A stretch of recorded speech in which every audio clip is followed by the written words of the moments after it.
ನಮಸ್ಕಾರ ಎಲ್ಲ ಕೇಸರಿ ವಿದ್ಯಾರ್ಥಿ ಕೇರ್ಫುಲ್ ಆಗಿ ಕೇಳಿ. ಬಯಾಲಜಿ ಕೀ ಆನ್ಸರ್ನ ಭಾಳ ಜನ ಕೇಳ್ತಾ ಇದ್ರು. ಎಸ್ ವಿದ್ಯಾರ್ಥಿಗಳೇ, ಎಲ್ಲರೂ ಕೂಡ ಈಸಿ ಇತ್ತು ಅಂತ ಅನ್ಕೋತೀನಿ. ಸ್ವಲ್ಪ ಮಾಡ್ರೇಟ್ ಇತ್ತು. ಸೊ ಭಾಳ ಜನಕ್ಕೆ ಡಿಫಿಕಲ್ಟಿ ಆಗಿದೆ ಎಕ್ಸಾಮಿನೇಷನ್ನು. ಬಟ್ ಯಾರು ಕೂಡ ವರಿ ಮಾಡ್ಕೊಳ್ಳೋಕೋಬೇಡಿ, ರ್ಯಾಂಕಿಂಗ್ ಅಷ್ಟೇ ಸಂಬಂಧಪಡಲ್ಲ. ಸೊ ಯಾವ ರೀತಿ ಕೌನ್ಸಿಲ್ ಭಾಗವಹಿಸ್ತೀರಾ? ಕೆಲವೊಬ್ರು ಎಷ್ಟೋ ಚಲೋ ರ್ಯಾಂಕ್ ಬಂದರೂ ಕೂಡ ಪ್ರಾಪರ್ ಆಪ್ಷನ್ ಮಾಡದೆ ಅವರಿಗೆ ಸೀಟನ್ನೇ ಕಳ್ಕೊಂಡಿದ್ದಾರೆ.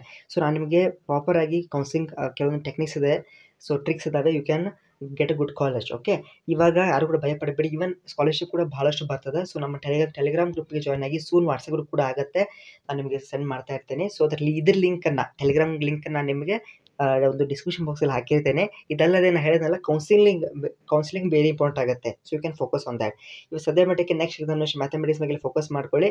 ಓಕೆ, ಫಾರ್ಮುಲಾಸ್ ನೋಡ್ಕೊಳ್ಳಿ ಮತ್ತು ಪ್ರಾಪರಾಗಿ ಟೈಮ್ ಮ್ಯಾನೇಜ್ಮೆಂಟ್ ಮಾಡ್ಕೊಳ್ಳಿ. ಯಾಕಂದರೆ ಮ್ಯಾಥಮೆಟಿಕ್ಸಲ್ಲಿ ಭಾಳಷ್ಟು ಟೈಮ್ ನಿಮಗೆ ಇದು ಅಲ್ಲೇ ಸ್ಪೆಂಡ್ ಆಗುತ್ತೆ. ಸೊ ಪ್ಲೀಸ್ ಟೈಮ್ ಮ್ಯಾನೇಜ್ಮೆಂಟ್ ಭಾಳ ಜನಕ್ಕೆ ಆಗಿಲ್ಲ. ಕೆಲವೊಬ್ರು 10 ಕ್ವಶನ್ ಬಿಟ್ಟಿದ್ದೀನಿ ಅಂತ ಬಯಾಲಜಿಯಲ್ಲಿ ಹೇಳ್ತಾ ಇದ್ರು. ಎನಿವೆ, ಸೊ ಪ್ಲೀಸ್ ಪ್ರಾಪರಾಗಿ ನೋಡ್ಕೊಳ್ಳಿ.